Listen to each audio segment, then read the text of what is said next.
Welcome, ladies and gentlemen, to Thomas's Reading Room. I'm the author, Thomas, and we're reading from one of my books, Trip Across the Pond, Personal Vietnam Experience. And we're moving along, and with a lot of you, you've been waiting and going along with me here in Chapter 21. And we're going to do here changing of colors and more operations. So let's get started. It was the month of August, and word came down that we had changed colors. Instead of wearing the colors of the 3rd Brigade, 4th Division, we now were wearing the colors of the 3rd Brigade, 25th Division.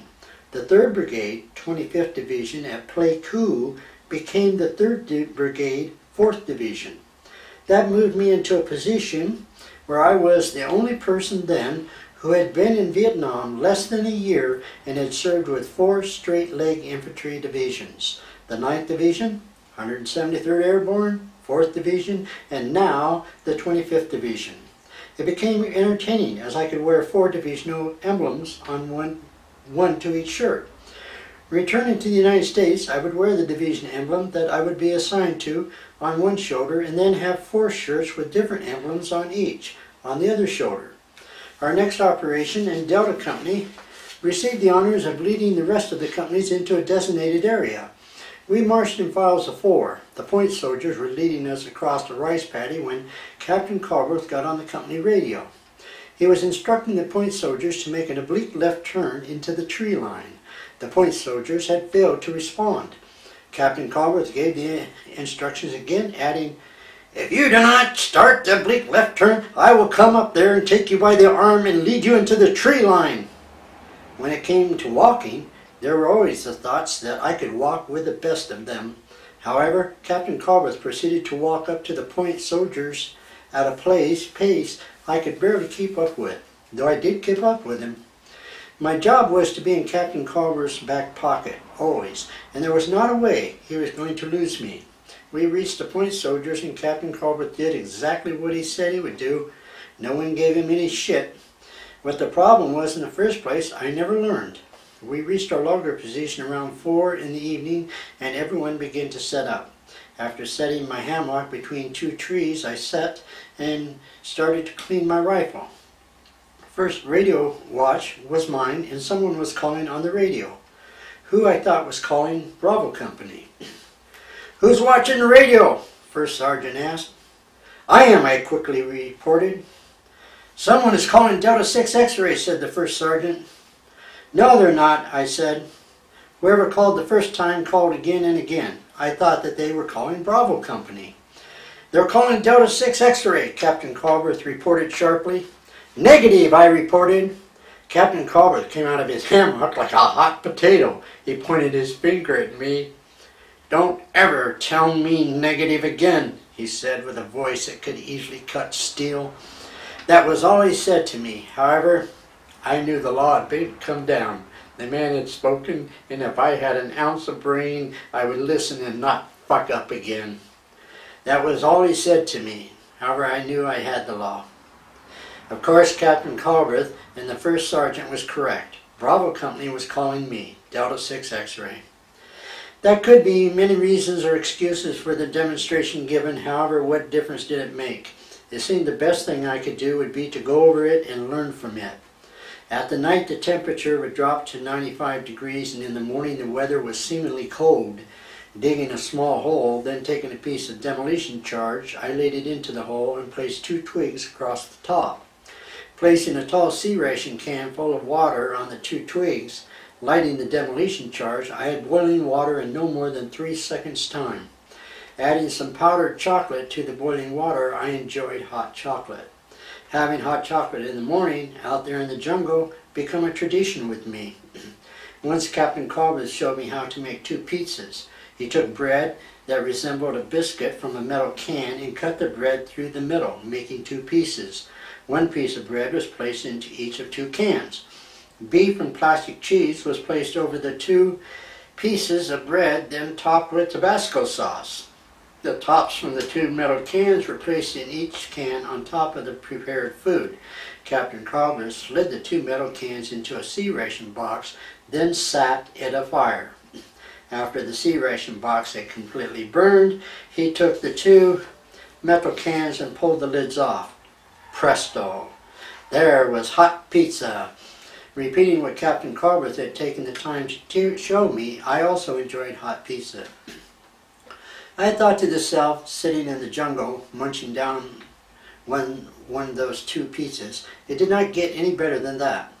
The next few days we went out on search and destroy operations. The first day we were walking down an ox cart trail when I heard a snapping sound. I thought, what kind of bugs are those? Suddenly soldiers were diving for the ground. They were yelling, screaming, "Fuck, get down, sons of a bitch, look out, Jesus Christ, shit, fuck, get the fuck down, get fucking over here, where's that fucking belt, give me the fucking thing, Jesus Christ, they're shooting the shit out of us, hold the fire down, you crazy bastard, from your fucking perimeter, get down, get the fuck down, I'm fucking hitting the leg." Likewise, I dove for the ground also, and attempted to suppress myself below the ground. Something I was learning to do the best I could. We had formed a circle. Captain Carberth and I, the first sergeant artillery officer, and the other radio telephone operators were in the middle. The soldier continued to fire their weapons like crazy. They would have been out of ammunition in no time should it not have been for Captain Carberth yelling, "Hold down your ammunition! Reserve your ammunition!" He kept yelling several times before the soldiers reacted to his action. I was probably scared until Captain Carberth got up to move somewhere. When he got up to move, I was right there with him. And being scared had nothing to do with anything from that point on. It simply boiled down to, I had a job to do and I was going to do it. Apparently, we were being hit by snipers, though we could not see them. A soldier's sandbags attached to his back had been severed by a bullet. That's fucking close. I thought, another soldier received a bullet to the left leg above the knee. Our battalion commander came over the horn. "Delta 6, Falcon 6, what is the situation there?" Taking the handset to the radio, I reported, "This is Delta 6 X-ray. We're heavily suppressed with fire at this time. We have 1 WIA over. Falcon 6, keep me advised. Delta 6 X-ray, will do." Soon the firing ceased. I guess Charlie was tired and went to his home to rest. Captain Carberth got on the horn and spoke with Falcon 5, the field major. The field major called for a dust-off to evacuate our WIA, though a dust-off would not come because we had been under fire and they did not feel the area would be safe. My radio was on the battalion frequency and I had monitored a conversation with the field major and a bird dog flying above. The bird dog came onto the horn, saying to the field major, "I monitored your conversation with the dust-off. I will see if I can send down my big brothers to help out. Falcon 5, anything you can do will be appreciated." No one other than me in our company, not even Captain Carberth, overheard the conversation between Falcon 5 and the bird dog. Our soldiers stood around waiting for something to happen, and I was watching for those 2 big brothers to appear. Suddenly from somewhere out of the sky came 2 F-104s. One circled as the other dropped down and for 3 seconds unloaded approximately 3,000 rounds of 20mm bullets in the trees on the other side of a small clearing from where we stood. The soldiers at Delta Company and Captain Carberth flew to the ground, except me, as they did not know what the hell was happening. It was a most amazing show that I had the opportunity to witness, and it lasted 3 seconds. It looked as if a giant invisible lawnmower had mowed the tops of the trees. Had there been an enemy over there and they were not believers after that demonstration, then they must have been stoned out completely. Falcon 5 called again for a dust-off. He explained the demonstration with the F-104s and the dust-off came, taking our WA back to base camp without incident. The rest of our company headed back to our logger position. The next day, the battalion sergeant major came strolling over to our company and talked with Captain Carberth. He told Captain Carberth that they needed a radio telephone operator for the battalion commander and they would like to take me. "Well, I suppose it depends a lot on what Dugan would like to do. You need him for a couple of days?" Captain Carberth asked. Captain Carberth was smiling as he talked, and the smile was saying, "Dugan will go for more than 2 days. Delta Company could kiss him goodbye." The battalion sergeant major smiled back with his smile agreeing with Captain Culber's. "What do you think, Dugan? Would you want to go?" Captain Culber asked as he looked over at me. "I'm with you. Whatever you want." Captain Culber gave a slight grin and asked the battalion sergeant major if there was anyone else they could get. The battalion sergeant major semi-stuttered and in so many words let Captain Culber know they wanted me, especially. Some more talk and Captain Culber agreed to let me go for 1 day and 1 day only. Then he wanted me back. I went with my battalion commander the next day and served as his radio telephone operator. From what information that could be gathered, my battalion commander wanted to groom me to drive for a full bird colonel. However, Delta Company, being a driver, sidekick, and radio telephone operator for Captain Culberth, was where I made my bed, so as to speak. With the time remaining in Vietnam, it was not only where I wanted to be, it was where I was going to stay. Back with Delta Company, after 2 enjoyable days with my battalion commander and crew, we went out on another search and destroy operation. We had stopped to rest and give our position to our battalion commander. A young soldier replacement sat on the ground, and I told him that he should be more careful as he could be sitting on a mine.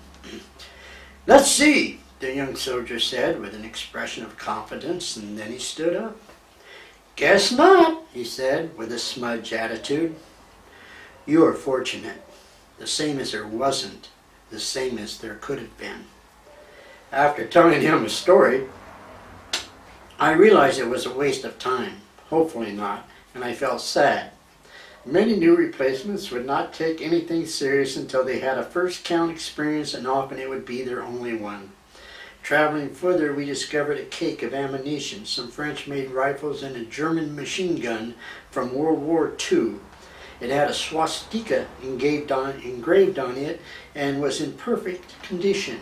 Each rifle and that machine gun was coated in some kind of grease, cosmoline. The ammunition was 51 caliber Chinese piercing rounds, and there was a red and black stripe painted at the end of the bullet. Captain Culber said they were tracers. I had learned earlier the ammunition from the enemy's weapons would fit into our weapons, though our ammunition would not fit into theirs. Captain Culber got on the horn and notified our battalion commander of our find. He also agreed that we would attempt to get the ammunition and rifles out of there by way of helicopter. That meant we would have to cut down many trees to make a clearing so the helicopter could land. We had worked feverishly clearing trees, though time was not on our side and the task was beyond our reach. Discarding that idea, we planted demolition charge C4 and took cover as the ammunition flew. There was red-colored smoke trailing the bullets, and it would have been a sight to see on the 4th of July. After the last explosion, we took the rifles and machine gun and headed to our next logger position. At our logger position, there were foxholes to be dug and sandbags to be filled. The artillery officer's radio telephone operator filled my sandbags for me. "Dugan, if it wasn't anyone else, I wouldn't do it," he said. I liked that soldier, and he told me things about himself that he would never mention to anyone else. Unfortunately, most everyone looked down on him as not being too bright. To me, he was the type of soldier a person would want when loyalty was a question and they had to have something done. The night came and it had rained. The poncho I had used for a roof over the hammock had water in the head part. In the early morning hours, the head part broke loose and I took an unwanted bath. Soaked and freezing, that was me. Oh well, perhaps it was time to get up anyway. Putting together my favorite hot chocolate, I sat and shivered as I drank. Soon, everyone was up and about. We filled our foxholes respectively and policed the area before leaving. After continuing a few more days of search and destroy operations, we headed back for our base camp. It was a long walk back, though the thought of 2 days' rest, a few gallons of beer, and a shower made the walk more conceivable. September 14th, 1967, Sunday at 2:10. I'm still at the rubber plantation, same old place, but have been quite active lately. a lot of action going on and a lot more to come up. So stand by. Of course, I'm getting too short to think about action. I've got to start thinking of home. About my card plates, I wrote you on that. Of course, you realize that. You don't send the plates in and get new ones. You just send in for the new tags and stick them on the license plate. I sent Grandma Barry a birthday card. A little late, but she'll get the message, I hope. Also, I hear from Connie now and then. No, I don't work on tanks. I just took some pictures of them. Thought you might like to see them. Must close for now and right soon. This place is a pain in the ass, believe me, but I must remain cool, for I am coming home. Over. I'm short, too short, to blow my stack. 92 days left. So long, love, Tom. Short. Thank you, folks. The next chapter will be coming at you. It's throwing everything at me other than the kitchen sink. You don't want to miss this one, so stand by. Ciao.